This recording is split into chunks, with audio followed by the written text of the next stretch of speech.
Earth, mainly piloted by their androids so they don't get shot out of the air. So how many years do you think they are ahead of us technologically? 100? 50? Oh, no. I think they're at least 2,000 years in advance of us.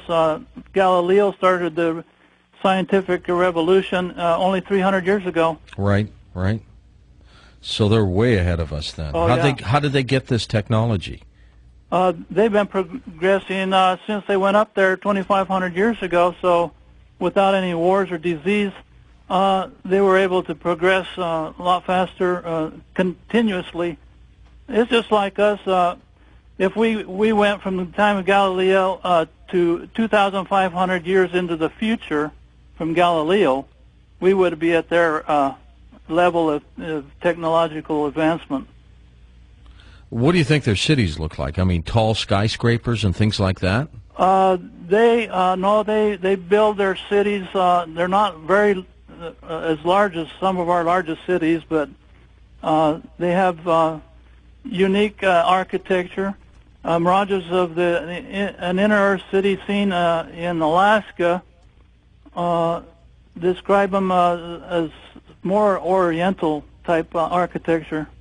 Olaf Janssen described them building big palaces of music that they love to sing, and they have lots of gold and silver and valuable stones that they decorate their palaces with, and they are quite interesting people. And welcome back to Coast. I'm George Norrie, along with Rodney Clough, and your phone calls as we wrap things up this final half hour.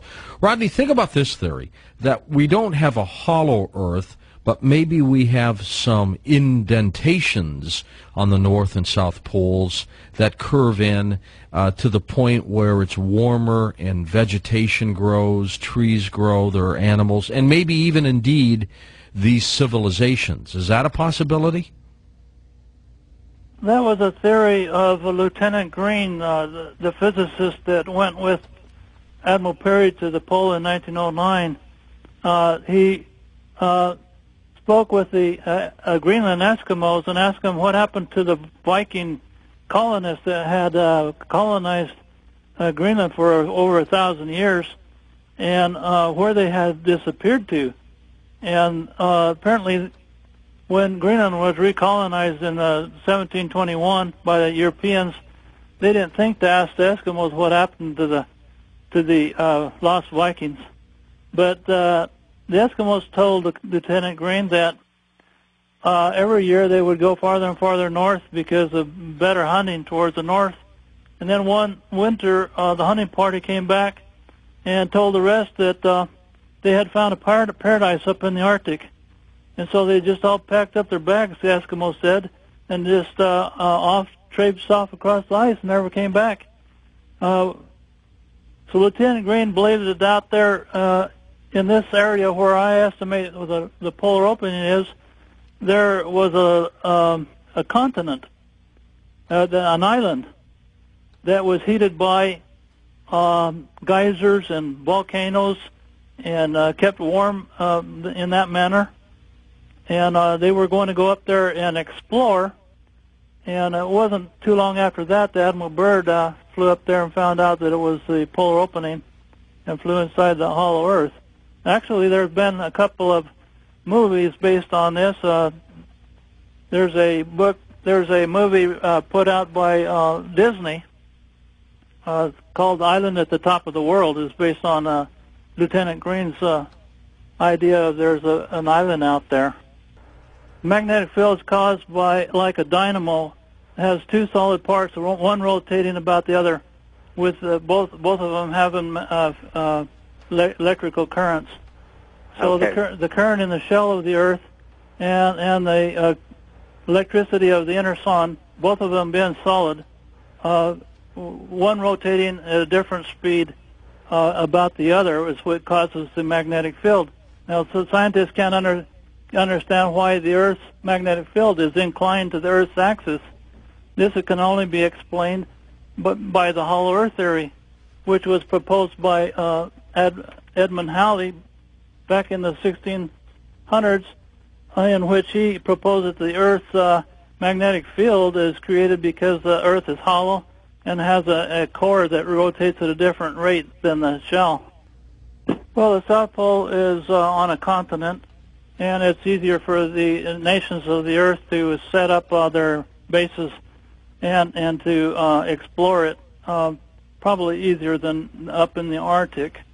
And as far as what they find down there, they're not telling us what they're finding. We just hear rumors.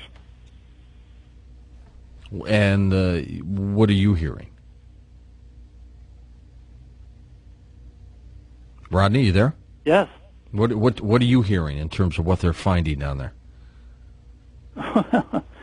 Just like the guy that emailed me and says he knows a bunch of military men that have seen the polar opening. I mean, our government's not telling us about this.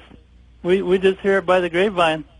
And the inner sun is not maintained there by magnetism. It's maintained there by gravity and a combination of gravity and also ionic force of the ion emission.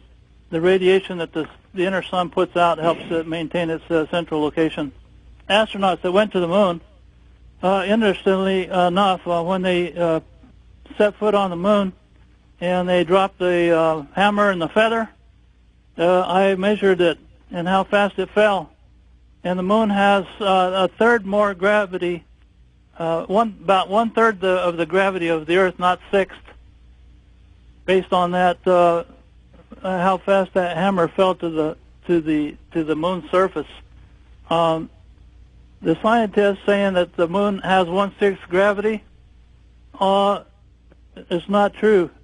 For an illustration is the movie Superman.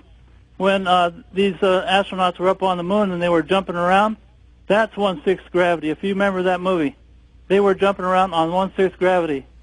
Our astronauts that went to the moon, they were not jumping around like that. There is not 1/6 gravity on the moon. The moon is actually hollow also, and the astronauts left seismographs on the moon and dropped a third stage of the rocket onto it and measured the moonquakes going down into the moon's surface, and it came back revealing that the moon is hollow and has a shell about 60 miles thick. It's a very dense planet. Give me odds, Rodney, on your expedition on what you think its percent of success might be. We are going on this expedition on faith that we will find the polar opening and enter in. We're going in the spirit of Christopher Columbus. People laughed at him, made fun of him, called him a hollowhead, and he believed that he was inspired by God to discover America. We are going in the spirit of Columbus. We have a Russian nuclear icebreaker that has the ability to make it to the hollow Earth. We have the ability to find that polar opening, and we hope that we can enter in and prove that our Earth is hollow. And this knowledge that we will obtain will not be kept secret, because this expedition is an expedition of we the people. Only those of us who have money to buy a ticket on this voyage will go. And so the knowledge that we obtain will belong to us, to we the people. Earlier I asked you if you thought governments would stop you from this expedition. You didn't answer me. I want to ask you that again. Well, they haven't so far. When Steve went to South America and did a conference down there, he was approached by an agent of the Illuminati who offered to finance our expedition. We felt like that we better not use their money, because they from past experience they seem to try to control everybody with their money. And they may have wanted to suppress whatever you might have found. Yeah. So this expedition is going to be financed by we the people,